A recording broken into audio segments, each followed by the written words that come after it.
game mean to you, being somebody who's from, the Pacific Northwest? Yeah, it's huge. I think I don't want to say we are going more into this game than any other game. I think every game that we go into, it's a big game. We try to treat every single week like the national championship, but this is one of those where we know we're going to get their best shot. But I'm excited to go back home and be able to play in somewhat of a home crowd or in front of family.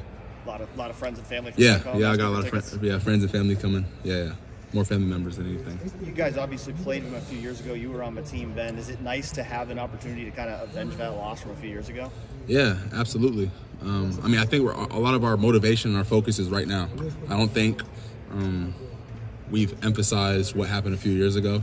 I think our focus is on who we've been this entire year, all of the work that we've put in to get to where we are right now, and just ready to go out and showcase it. I think Coach Day mentioned that you spoke to the team at some point this week about something along the lines of you're either getting better or getting worse. Yeah. What kind of brought that up for you, and why do you feel like that was the right time to say that? Well, I was actually speaking in reflection. We do a reflection on Sundays. It was actually in a biblical setting. Just how, you go by day and nothing changes, but you look back and nothing's the same. And that's just kind of, you can take that in a lot of ways. And if you want to look at it through a football lens, it's just another Tuesday. It's always just another Wednesday that we're going on to practice week in and week out, and nothing really looks different. It almost starts to feel like you don't feel the same. And if you listen to, oftentimes when I'm saying interviews, I always talk about this idea of a drop in the bucket. And when you put a drop in a bucket, you don't really notice a difference than before you put a drop in the bucket. But you put enough drops in the bucket and you continue to do it, you'll look back over time and you'll have a full bucket. So it's that kind of mindset that, we're coming into practices. You might not see yourself necessarily getting better. It's like working out. You don't go in the mirror after a workout and see yourself getting stronger.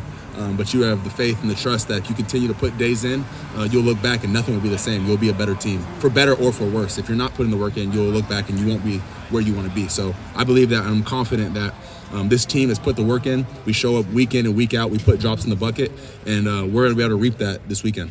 Both Brandon and Cody kind of parlaying off of what you just said about making a change and trying to feel different, if you will, especially when it comes to practice aspect. They said that you guys have been playing with, or at least practicing with a little bit more of an edge this week. And Cody even said maybe that started last week before Iowa. Your thoughts on how you guys have been practicing here this week? And I think going back to just our foundation as a team. We believe that we're built on toughness. And it's one thing to say it, but I believe that we show up week in and week out and we show toughness. But to your point, last week I believe there was position groups that were challenged, not necessarily taking it personal, but just challenged to practice harder. And let's see, how hard can we practice? And so I think ever since then there has been another step that we've taken. But that's the whole goal. I hope in 2-3 weeks from now there's even another step that we take forward for where we are now. That's just the evolution of getting better as a team. And I think one thing I've noticed with this football team is I think every single week we play, we're continuously getting better. But, that's just life, right? Anything you continuously do, you have the hopes to continue to get better at it. But I think we're seeing that here with this football team as well. Gia, I think when we talked to you in camp, you said you were excited about how you guys were going to run the ball this year. And obviously, you've done that. At what point did it become clear to you that you guys were going to be able to kind of hang your hat and run the ball where you are? I just think we're such a balanced offense. I think just kind of going against our team, especially and specifically against our offense, I think there's just too many things you have to respect. Like, you got to respect the perimeter, and you have to respect the run game. You have to respect, the stretch, the inside zone, all the different things that we can do, putting the ball over the field and perimeter, or even taking shots down the field. You have to respect so many things. That just leaves gaps in the ability to gash the ball for 6 and 7 and 8 yards. So I guess to answer your question, the more dynamic we're able to be on the perimeter, the more we're able to connect when we hit on shots, I think the better it's going to be able to open up the run game as well. But I think Coach Kelly and Coach Day, they do an amazing job of just putting us in the right position, and we don't have to think about that kind of stuff. Our whole mindset is 4 to 6 A to B plus 2 to play as hard and as violent as we can, and we'll look up at the scoreboard at the end of the game and see where we are. Is that balance the best you've had since you've been here? Like, how would you guys characterize the balance you're talking? Yeah, I just think, I don't know, I don't want to, sum up, I don't want to compare, but I think we're just a very balanced team. I don't. There's not much weakness. And now, when I say that, we still have the humility to know that we must continue to be better week in and week out. But when I just look at our team as a whole, I don't just see like, let's go pick on this guy because this guy can't do X, Y, and Z, or we can leave him. I think we have 11 guys on both sides of the ball that are able to be dynamic, and they're physical and strong players. And I think we're just a complete team. But again, I say that with humility. We want to continue to, week in and week out, be the best team we can be, and we know we have to show up because on any given week you can lose. So we show up every week with the intentions that it's a national championship. Coach Dave talked a lot about, these past few days about the message you kind of had to the team before the Iowa game about improvement. What's kind of helped you grow as a leader, and what's kind of helped you grow more comfortable, I guess, as being kind of a voice in the locker room? I would just attribute that to my faith in my Lord and Savior Jesus Christ. I think before you can lead anybody else, you have to have a sense of foundation in who you are, and having a sense of self, an idea of self. And I think the more that I've been able to be strong in my faith, the more confidence it has given me into being leaders to other people, being able to be a leader to other people. But I think that's where it starts. Like, how can you lead people if you're not really sure of where you are?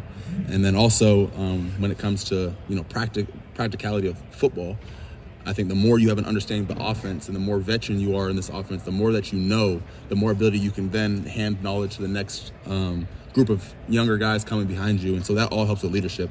But I would attribute that to my faith and my strong foundation and knowing who I am. Who are maybe some of the veterans the last few years that you kind of were able to learn from as well, and notice that they were pretty good leaders as well? You're asking who were some? Oh, there were so many. I mean, this being my 5th year, I've seen many leaders all the way going back to my freshman year with Justin and Haskell and Jonathan Cooper, those guys to then the next group of guys with Chris and Thayer, all those different guys growing up, coming through here. I've seen many great leaders, and I think there's something special with the leaders on this team. I would say there's not the leaders that we have on this team. They're not just leaders due to seniority, due to it's just my turn. But I would look at the leaders that we have on this team and say they're sincerely leaders, not just by they're not just leaders by it's not as hand-me-downs. They're truly we have great leaders on this team. Kind of nice question. Brandon was saying that he feels like Will is just built for the moment. Do you kind of feel that way too? Yeah, I feel like he never gets too high. He never gets too low. He's always locked in and focused.